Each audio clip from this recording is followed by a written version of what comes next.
ഏറ്റവും ആദ്യത്തെ കാര്യം ഇതിന്റെ വെയിറ്റ് ആണ്. വെയിറ്റ് വരുന്നത് 134 കിലോഗ്രാം ആണ്. ചേതക് എന്ന് പറയുന്നത് ഒരു ഗുഡ് ലുക്കിംഗ് ആയിട്ടുള്ള ഒരു സ്കൂട്ടർ തന്നെയാണ്. എയറോഡൈനാമിക്കലി ബെറ്റർ ആയിട്ടുള്ള ഒരു ഡിസൈൻ ആണ്. പക്ഷെ വെയിറ്റിന്റെ കാര്യത്തിന് മാത്രം ബജാജ് കോംപ്രമൈസ് ചെയ്യുന്നില്ല. മെറ്റാലിക് ബോഡിയാണ് ചേതകിൽ വരുന്നത്. കുറെ പേര് അതൊരു അഡ്വാൻറ്റേജ് ആയിട്ട് പറയുമ്പോൾ, ഞാനൊരു ഇലക്ട്രിക് സ്കൂട്ടറിന്റെ കാര്യത്തിൽ പറയുമ്പോൾ ഞാൻ ഒരിക്കലും ഒരു മെറ്റാലിക് ബോഡി വരുന്നത് ഒരു അഡ്വാൻറ്റേജ് ആയിട്ട് ഞാൻ പറയില്ല. കാരണം നമുക്ക് എല്ലാവർക്കും അറിയാം, വെയിറ്റ് എന്ന് പറയുന്നത് ഒരു ഇലക്ട്രിക് സ്കൂട്ടറിന്റെ മെയിൻ ആയിട്ടുള്ള ഒരു ഘടകമാണ്. അത് റേഞ്ചിനെ തീരുമാനിക്കുന്നത് വെയിറ്റിനെ ഡിപ്പെൻഡ് ചെയ്തിട്ടാണ്.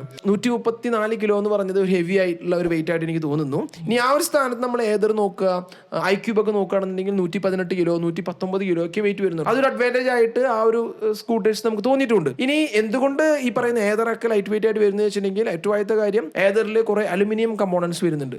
ഇപ്പൊ എന്റെ സൈക്കിൾ നിനക്കറിയാലോ, എന്റെ സൈക്കിൾ എന്ന് പറയുന്നത് ഓൾ അലുമിനിയം ആയിട്ടുള്ള ഒരു സൈക്കിളാണ്. അതുകൊണ്ട് തന്നെ അത് ലൈറ്റ് വെയിറ്റ് ആണ്.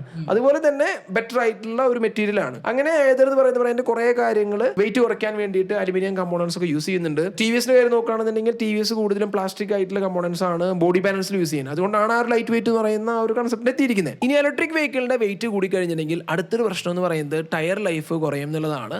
ഈ വെയിറ്റ് മാത്രമല്ല, നമുക്കറിയാലോ ഇലക്ട്രിക് വെഹിക്കിൾ എന്ന് പറയുന്നത് വളരെയധികം ടോർക്കി ആയിട്ടുള്ള മെഷീൻസ് ആണ്. അതുപോലെ തന്നെ ചേതക്കിന് ടയർ സംബന്ധമായിട്ടുള്ള കുറെ പ്രശ്നങ്ങൾ വരുന്നു എന്നുള്ള ഒരു ന്യൂസ് ഞാൻ കേട്ടിരുന്നു. ചിലപ്പോൾ അതുകൊണ്ടുകൂടി ആയിരിക്കാം ഫ്ലോർ ബോർഡിലേക്ക് ബാറ്ററി പാക്ക് മാറ്റിയത്. ഇന്ത്യയിൽ മെറ്റാലിക് ബോഡി വേണമോ എന്ന് നിർബന്ധമുണ്ടോ എന്ന് ചോദിച്ചു കഴിഞ്ഞിട്ടുണ്ടെങ്കിൽ